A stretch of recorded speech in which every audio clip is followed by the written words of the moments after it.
going, guys? Gabe here with another unboxing. So it's still rainy and kind of nasty out, so I thought I'd go ahead and do an unboxing on this. I should have a flight for you guys here in a few days. It isn't supposed to rain all weekend, so I will have the WLTOYS buggy on there, and I should have a flight for this as well. So this is the WLTOYS I think it's the V686G version now, G at the end. Now there's the V686G, which is the 5.8 gigahertz F.P.V. One that is this one. There's also one that just comes with a camera, which is the J version at the end of V686, and then there's the K version. The K is the Wi-Fi FPV. The J is the camera, and then the G is the 5.8 gigahertz FPV version with the monitor. Now, I picked this up off of Amazon for $57.99. It took 4 days to get here. The seller I bought it from was PAI Apparel. There was quite a few. I think there was like 5 or 6 to select from. All of them had high positive ratings. They're all about the same price. Other than that, really, that's pretty much it. So we can just go ahead and get into the unboxing. So this came in a decent box. You can keep it in here if you like to. The only thing is the guards won't fit on it. So if you want to keep the guards on it, you'll have to take them off and on if you want to keep it in this box. You got the drone. Let's take everything out. The controller. Let's just do this as we're going along. So the drone itself is pretty nice. I'd say it's about a medium size. It has red blades in the front to help with orientation, black in the back. It has landing gear on it. They did come with the landing gear on it. When I pulled it out, I did open this already once to charge it, make sure everything works. And it has a few other openings for the other versions I was talking about. The camera does come off easily. The battery hatch opens here, which is really easy to get to. It does not have an off and on switch. It also has a red light in the back orientation, the antenna for the 5.8 gigahertz FPV. It has a memory card that did come with it. It is a 4 gigabyte memory card that was in the camera when it came. So let's put this back in here. This is a pretty decent quad. It's not bad. It reminds me of the SEMA XC1 or whatever that model is. It's pretty similar in size. It's a medium size hex. I like these sizes and the way this flies. It's not bad at all. It's pretty decent. I think a beginner could handle this if they took their time and put the guards on it, of course, to protect it from getting banged up. I think you guys could have a lot of fun with this. So that's pretty much the quadcopter. Let's move on to the controller itself. It's got these little protectors you get when you get it. It does require 6 AA batteries, which takes quite a bit of juice to operate this. Now, I would honestly recommend using rechargeable batteries for these bigger drones. They do go through batteries a little bit faster than the smaller ones I tinker with. So I pretty much recommend getting rechargeable batteries. It'll save you some money. The LED screen does light up blue. It will beep because it's looking for the signal. It has percents on the bottom for throttle. It shows you everything it does. These buttons are not marked, but they are pretty simple to figure out, and the instructions are decent. You can't figure it out, which we'll go over it here in a second. And then you get a one battery, a 3.7 volt, 730 milliamp battery, single cell. So that's not bad. And then in this little tray right here, let's open this up, you get a memory card reader, which is nice to have in case you don't have one on your computer, your laptop. You get spare props, 4, 2 red, 2 black, and then you also get a small screwdriver to access and to be able to install the guards, to take off the landing gear, anything like that. This will access the screws, replace a blade. That's pretty cool. I'll set that here so we can see everything we're getting. I'm going to set this kind of to the side so I can access it easier. And then you get a couple bags of goodies. Let's go through the first bag first. You get the charger for the battery. Now what's nice about this charger is the light starts off as kind of an orangish red, and when it's done charging you'll see the light change from reddish orange to green as it charges. It'll be solid green once it's done charging. It does take a little while, I'd say close to an hour, maybe 15 minutes to charge or so, depending on how dead the battery is. They do put a little bit of charge in the beginning, so it might be a little faster the first time. You get 4 guards, which being a new pilot, I recommend using these. Even for myself, I recommend them. Even though I am actually, believe it or not, a better pilot with the bigger drones. The smaller ones, I had a little bit of a hard time on camera. Whenever I fly and I relax myself, I seem to do a little bit better, especially outside, which I might do that to kind of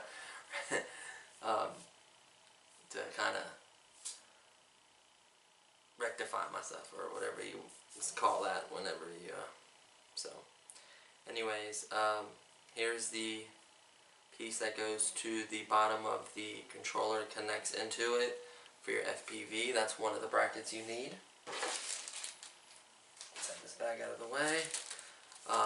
This bag of screws is very important. It does go to your guard, so do not lose that. They're very easy to lose. They're very small. You get just enough, so I wouldn't recommend losing any of these. Put that there. And in this other bag,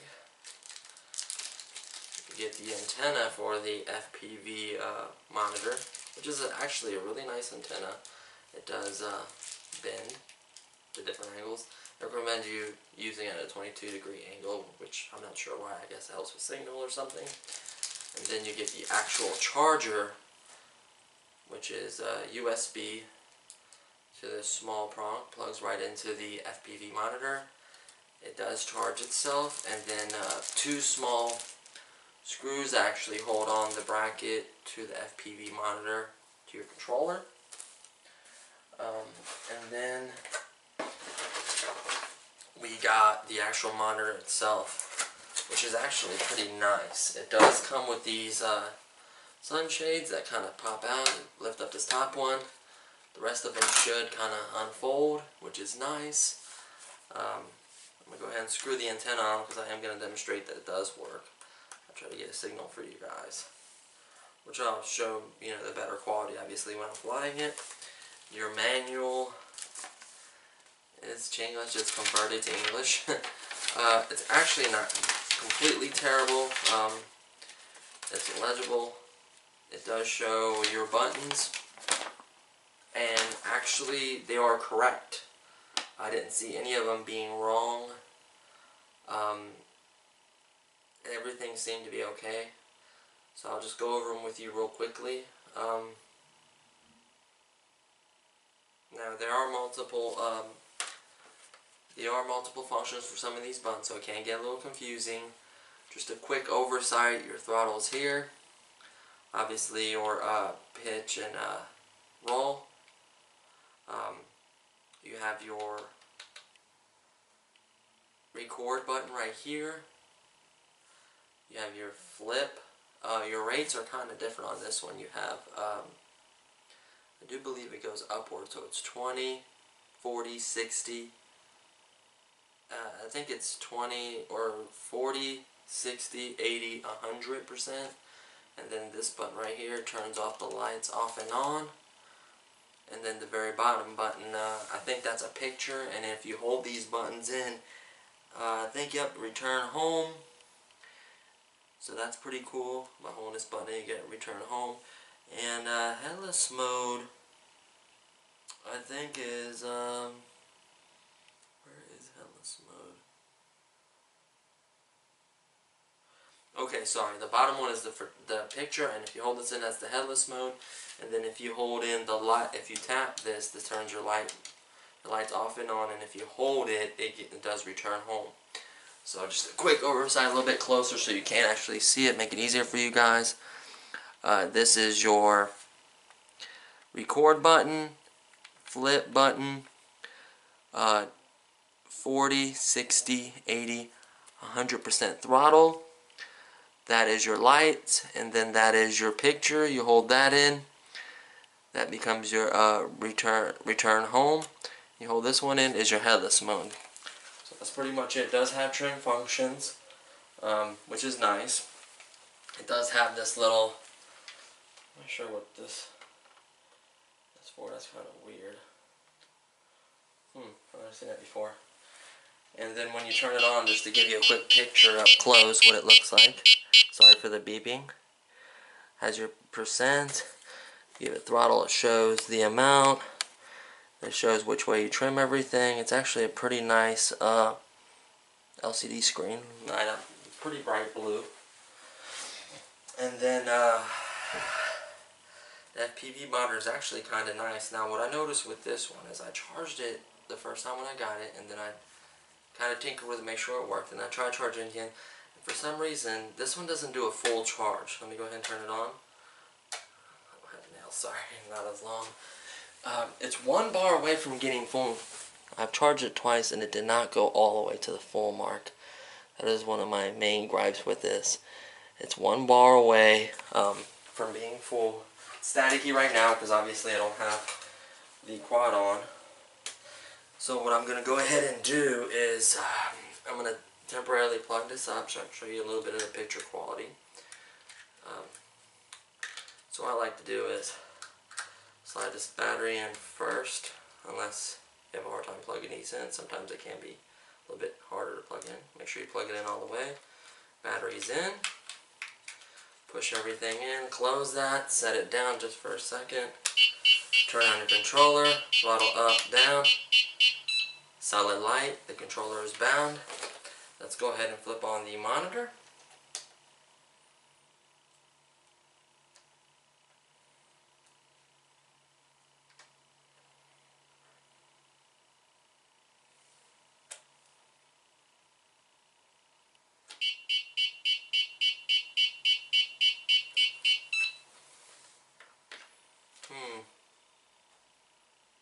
I don't see a channel button, and it's not doing the channel. Let me reset this real fast. If it's not getting a good contact point or what. Let's go ahead and turn this off. I might have done it in the wrong order. It's been a while. I haven't tinkered with this in a while. I think you turn the F.P.V monitor on first. Plug the drone in, set it down. Turn this off, turn it back on, throttle up, down. There we go. Now it's all bound. And here we go. Let me close the cover because all you're going to see is the red lights and the cover in the way of the camera, so I apologize. Let me move this. So, I'm going to try to think. I'm going to just kind of point at the Star Wars one of my favorite things. And then I'm going to try to adjust it to where you guys can get a good shot of the video. I know it's a little hard. It does have decent feed on it. It is HD 720p. The delay is very minimal.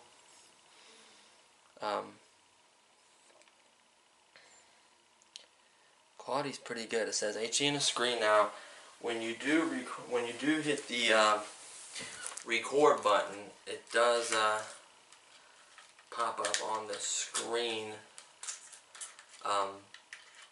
with in red, and it says record, and it has the amount of time you're recording. So that's actually really nice feature that you're able to see how much you recorded, how long, and it does save it to the memory card of the quad, which is nice.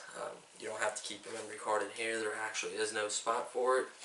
This is just to pick up the signal, and so you can see the range I've heard for this to be is about 500 meters, which I can kind of see being 5.8 gigahertz, but obviously the range on a controller, which is 2.4 gigahertz, is not going to be as long.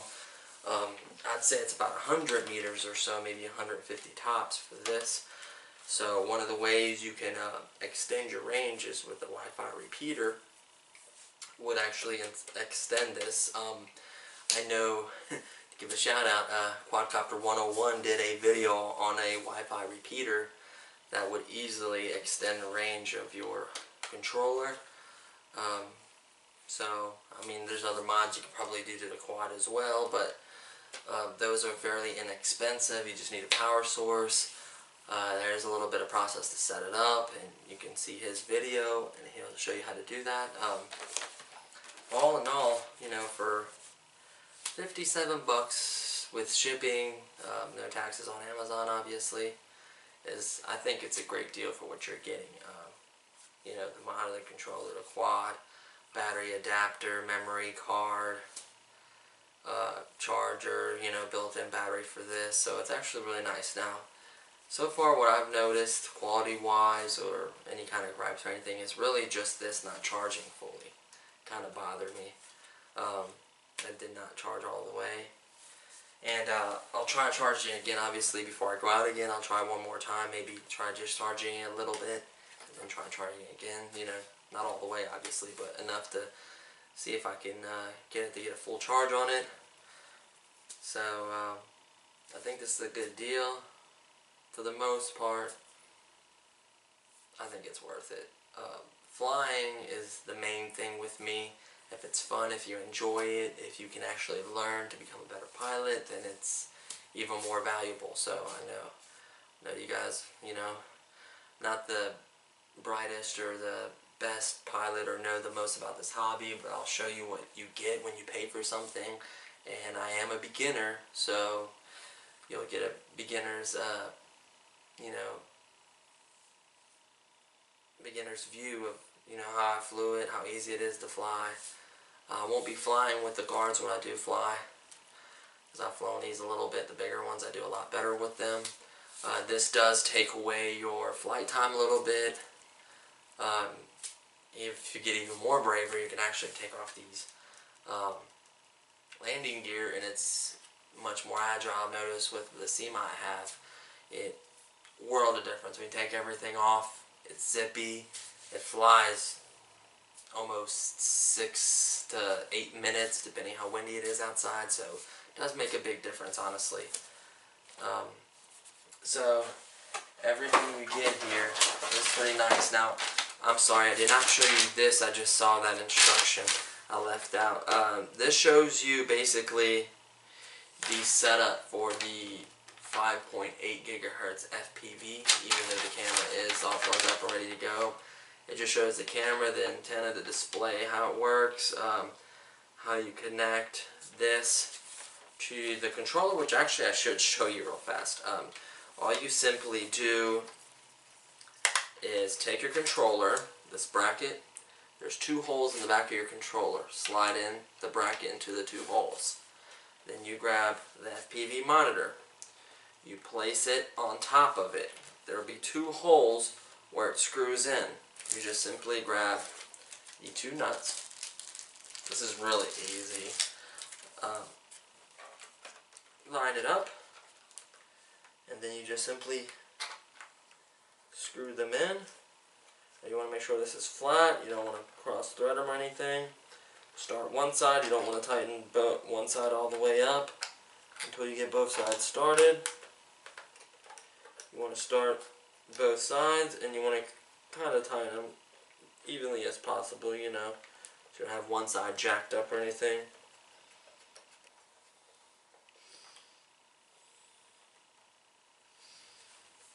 Once you tighten them up, it does stay good. It does, it can adjust. But once you tighten that up, you are good to go. That easy. bottom bracket, the monitor goes on top of it, the bolt goes through these two sides, connects it to the antenna, which might be a fake antenna, I'm not sure. Sometimes these have actual antenna in them, sometimes they're fake. So that's pretty much it, really. The sunshade, the sunshade does come off, pops right off. That's what this looks like without the sunshade. So that is able, which I recommend keeping that on, especially if you're outdoors. It'll be a hard time seeing a monitor if it's real sunny. So please share and like this video. Subscribe. Please add a comment. And I'll try to get out the test flight for you guys as soon as possible. And you're watching RC Cincy, and thanks for watching this, and I'll see you in the next video.